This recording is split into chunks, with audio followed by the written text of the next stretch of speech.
This weekend sees Dan Hooker face off against Paul Felder at UFC Fight Night in Auckland, New Zealand in a 5-round main event in the lightweight division.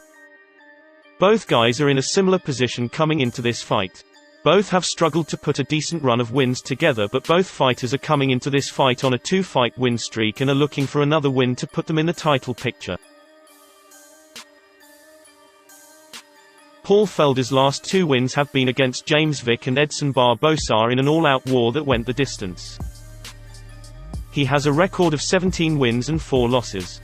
He's only been knocked out once and never been submitted, so you know he can take some punishment. Felder has high-level striking, and he showed it against James Vick, finding his range early with boxing and spinning attacks. He mixes it up with a range of high and low kicks.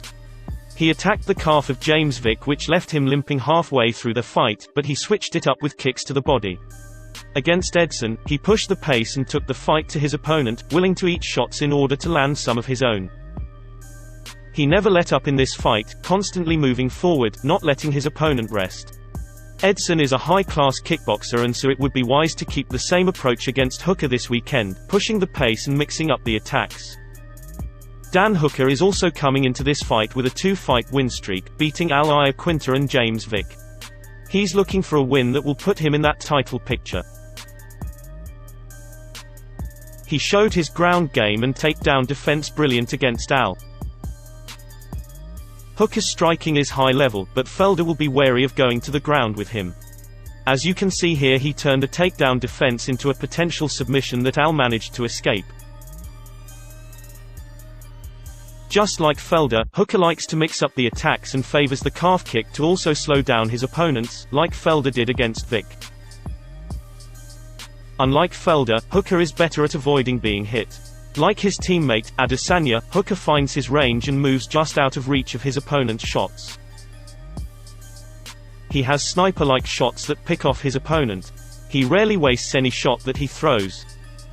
Against James Vick, he pushed the pace and stalked his opponent around the octagon, constantly moving forward.